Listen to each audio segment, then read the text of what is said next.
Shalom, salam, peace be unto you. Welcome back to the Septuagint versus the Masoretic YouTube channel. We took a bit of a break between the books of Joshua and now Judges. So we start a new book today, a new chapter.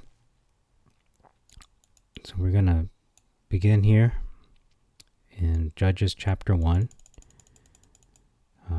There are 36 verses in this chapter. And we're going to look at verse 5 to begin with. It's our first mentionable. It is the word overtook versus found. So they went ahead of or surrounded him versus simply finding him.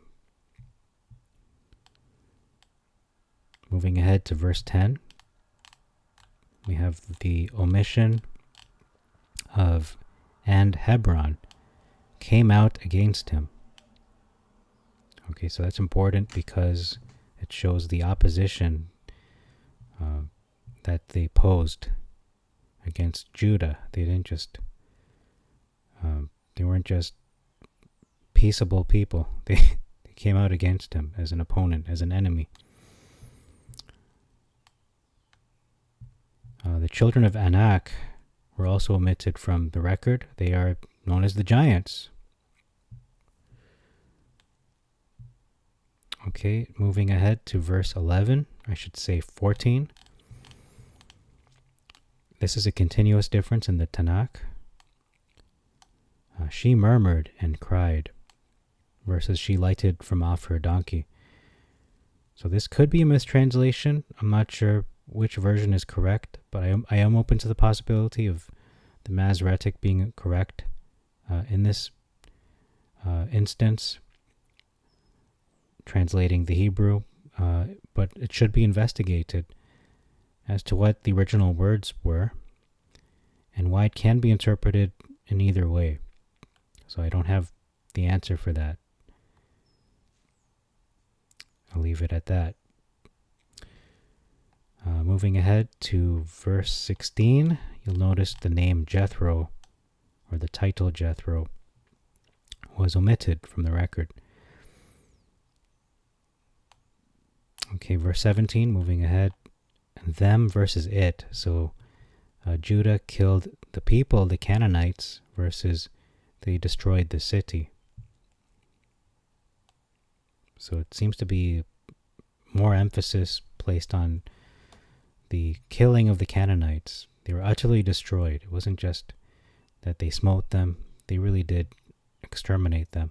They eradicated them versus they slew them and they utterly destroyed the city in the Masoretic. And notice the difference of words. I believe it's just the Greek anathema versus horma. In verse 18, we have our first big difference in this book of Judges. But Judah did not inherit Gaza, nor her coasts, Ascalon, Ekron, Ashdod, etc. On the other hand, the Masoretic is saying, no, they did. They did take these places. They took Gaza. They took Ascalon. They took Ekron. Where's the Septuagint? So it seems to be a contradiction, a big disagreement here in terms of what they took. Why could they not take these places? Verse 19 explains why. It says here, he inherited the mountain. So what did he inherit? The mountain.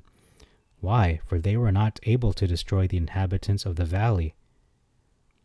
And these are the inhabitants of the valley. Gaza, Ascalon, Ekron, Ashdod. I believe that's what it means. I could be wrong, but that's my interpretation for now. For Rechab prevented them. In the Masoretic, he drove out the inhabitants of the mountain, but he could not drive out the inhabitants of the valley because they had chariots of iron. Another question is, who is Rechab? Who is that? Is that a person, or does it mean chariots of iron? Verse 21, continuous difference of take the inheritance of versus to drive out.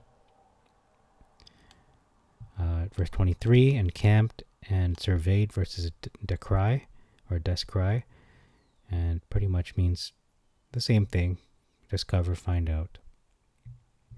Verse 24, another big difference in this chapter is they took him. They captured this man who came out of the city. And you can see there's a big difference in terms of the power dynamic between the spies and this man. In the Septuagint, they have the power over this man. They could possibly kill him, because they even mention, we will deal mercifully with you if you show us the way into the city. So if he doesn't, possibly he's dead. In the Masoretic, they plead with him. There's an addition of, we pray you, please show us the way. We're very desperate, and you have the power over us, basically. They have no power over him in the Masoretic. No, they do. These are strong, capable men, these spies. Verse 27, our next big difference. It is the omission of a city of Scythians. So you'll notice in my notes anyway, the dash means omission and the plus means addition. That didn't last very long. This is only for this video in this chapter. So the city of the Scythians was omitted, nor her suburbs was omitted as well. And Jeblam was omitted. Verse 29, that is omitted, became tributary. The Canaanite did. I should say not the Canaanite, the Gezer. The Canaanite that dwelt in the midst of him in Gezer became tributary. Moving on to verse 31, significant difference of, and the people, and that people, I should say, became tributary to him. So another omission.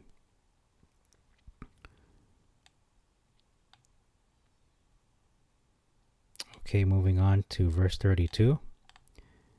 Significant difference, could not drive him out versus did not drive him out. So one is a lack of competency. They couldn't do it. I should say one is a lack of skill, could not do it. The other one is they did not, so it was a lack of competency. They just did not. They chose not to drive them out. Okay. So it's a pretty big difference. I said it's a significant difference, but could possibly be more of a big difference, and I can lean either way. Verse 34, SD, it's just having a bit of trouble pronouncing words today, drove out the children of Dan versus they forced them out. The Amorites did. So they pushed them out, and they evicted them, versus they were defeated. They were brought into captivity. So this seems to be more of a strategic compromise, a strategic move on the part of Dan, rather than them being utterly defeated. Otherwise, they would all be dead. Verse 35, the mountain of shells versus Mount Heres, in which are bears and foxes, was omitted. So that is an important detail if you're going to go there, because those are potential hazards, bears and foxes. And at the end of this verse, talks about how the hand of the house of Joseph was heavy upon the Amorite, versus the house of Joseph prevailed. So that they became tributaries. So one is they are heavy upon them, which could mean oppressive possibly, versus they are victorious on these people. So that's all for this chapter. Thank you very much for your time. Until next time, we'll look at Judges chapter 2. And until then, I wish you all shalom, shalom, salam, and peace be unto you. Till next time.